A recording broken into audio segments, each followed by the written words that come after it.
اگر انڈیا خواہش کرے گا کہ جی ہم نے ختم کرنا ہے پاکستان کو، اسرائیل نے کود پڑنا ہے انڈیا کے ساتھ اور ہم تو سینڈوچ ہو جائیں گے بیچ میں. لیکن یہ بیانات بھی اسی لیے ہیں کہ ان کی بھی تھوڑی سی کام پہ ٹانگی ہیں کہ یار ہم تو پینگے بڑھا رہے ہیں لیکن یہ تو حالات آگے بڑے خطرناک ہو جائیں گے کہ ایک ایٹمی پاور ہمارے بارڈر پہ آ جائے گی، اس طرف بھی ادھر انڈیا ادھر اسرائیل.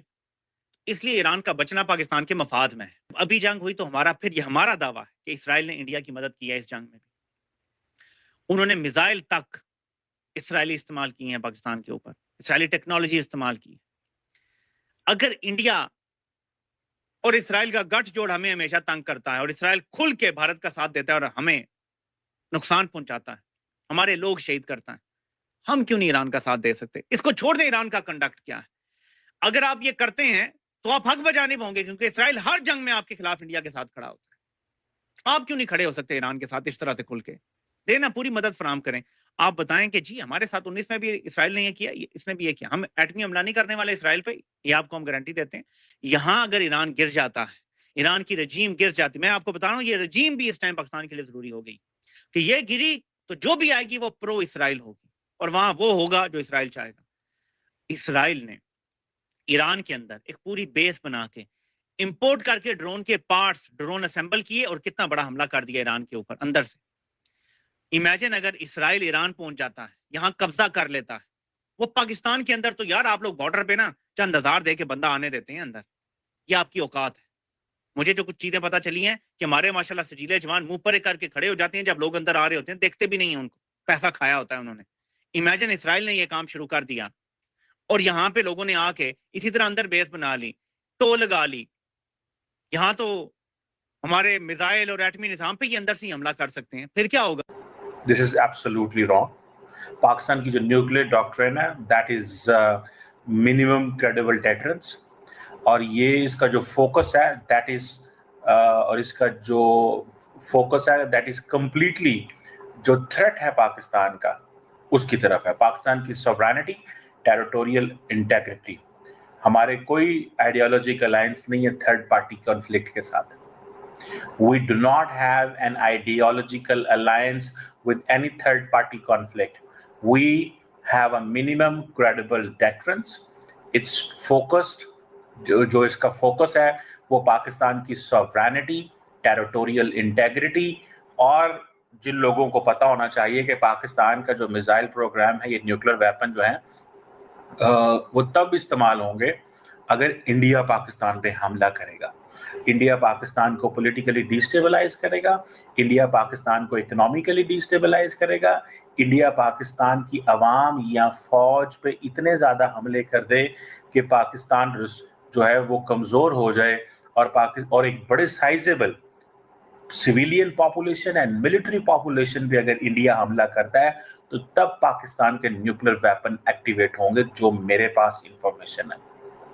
کوئی پریسیڈنٹ نہیں ہے، کوئی لاجک، اسٹریٹجک لاجک نہیں ہے کہ ہم جو ہے وہ نیوکلیر الٹیمیٹم دے دیں تھرڈ پارٹی کے کانفلکٹ میں. دس از ایران اسرائیل، اس کا ہمارے سے کوئی لینا دینا نہیں ہے. پاکستان کی جو سپورٹ ہے that is all related to diplomatic, political and moral. ہم سپورٹ دیتے رہیں گے، جہاں ایران کہے گا پاکستان ڈپلومیٹکلی ایران کے ساتھ کھڑا ہوگا. اور اس شخص نے دیکھیے، آپ نے کہا اگلا ٹارگٹ پاکستان. یس، وہ تو نیتن یاہو خود کہہ رہا ہے کہ ایران کے بعد پاکستان ہے، وہ اس میں تو شک ہی نہیں. سر یہ کہا ہے آج ہمارے جو ایران کے بعد پاکستان ہے، یہ کہا ہے بنجامن نیتن یاہو نے. نیتن یاہو نے کہا ہے نا جی، کیوں نہیں کہا؟ اس کے انٹرویوز دیکھیں، اس نے ایران کے بعد پاکستان کا کہا ہے نا کہ ایران کے بعد پاکستان ہی ہے. آج ہمارے جو وزیر دفاع ہے نا خواجہ آصف، انہوں نے بڑی اہم تقریر کی ہے قومی اسمبلی میں. انہوں نے امت مسلمہ کے ضمیر کو جھنجھوڑنے کی کوشش کی ہے.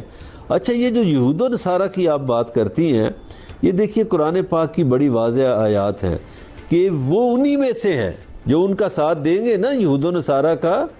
وہ بظاہر بے شک اب نام کے مسلمان ہوں، لیکن قرآن کے مطابق وہ انہی میں سے ہے. وہ ان کا پھر مسلمانوں سے کوئی تعلق واسطہ نہیں.